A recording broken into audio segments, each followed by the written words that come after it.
ഒരു ചെറിയ അസുഖം വന്നാൽ തന്നെ ഡോക്ടറുടെ നിർദ്ദേശമൊന്നുമില്ലാതെ നേരെ മെഡിക്കൽ സ്റ്റോറിൽ പോയി ആന്റിബയോട്ടിക് വാങ്ങിക്കഴിക്കുന്ന ശീലം മലയാളികൾക്കുണ്ട്. എന്നാൽ ഈ ശീലം നമ്മെ വലിയൊരു വിപത്തിലേക്കാണ് നയിക്കുന്നത്. കാരണം ഇത്തരം ശീലങ്ങൾ ആന്റിബയോട്ടിക് പ്രതിരോധം എന്നൊരവസ്ഥ നമ്മുടെ ശരീരത്തിൽ സംജാതമാക്കുന്നു. ശരീരത്തിലെ ബാക്ടീരിയകളെ നശിപ്പിക്കാനാണ് നാം ആന്റിബയോട്ടിക്കുകൾ ഉപയോഗിക്കുന്നത്. എന്നാൽ അനാവശ്യമായി ഇവ ഉപയോഗിക്കുമ്പോൾ ബാക്ടീരിയകൾ ഈ മരുന്നുകളെ അതിജീവിക്കാൻ പഠിക്കുന്നു. കാലക്രമേണ ഗുരുതരമായ രോഗങ്ങൾ വരുമ്പോൾ നൽകുന്ന മരുന്നുകൾ പോലും ഫലിക്കാതെ വരുന്നു. ഇതിനെയാണ് ആന്റിബയോട്ടിക് പ്രതിരോധം എന്ന് വിളിക്കുന്നത്.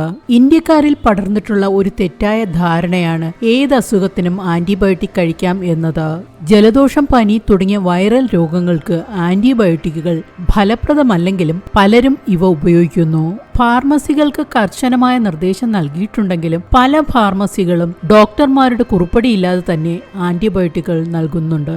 നമ്മുടെ ആശുപത്രികളിൽ നൽകുന്ന ആന്റിബയോട്ടിക്കുകളിൽ 45% മാത്രമാണ് യഥാർത്ഥ അണുബാധയ്ക്കുള്ളത്.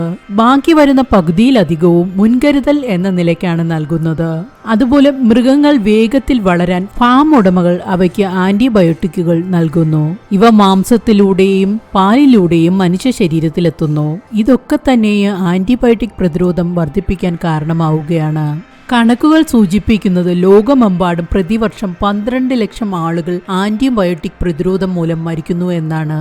ഇന്ത്യയിൽ മാത്രമുള്ള കണക്കുകൾ സൂചിപ്പിക്കുന്നത് 2019 3 ലക്ഷം പേർ ഇങ്ങനെ മരിച്ചു എന്നാണ്.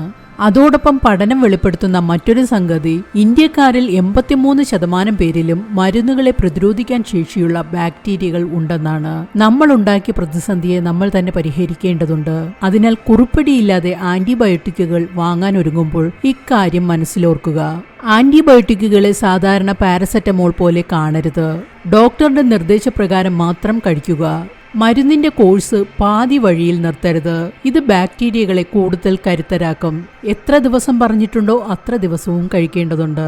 ശുചിത്വം പാലിക്കുന്നതിലൂടെ അണുബാധയെ നമുക്ക് തന്നെ ഒരു പരിധിവരെ തടയാനാകും. പ്രധാനമന്ത്രി നരേന്ദ്രമോദിയും തന്റെ മൻ കി ബാത്തിലൂടെ ഈ വിഷയത്തിൽ രാജ്യത്തിലെ ജനങ്ങൾക്ക് ജാഗ്രതാ നിർദ്ദേശം നൽകിയിട്ടുണ്ട്.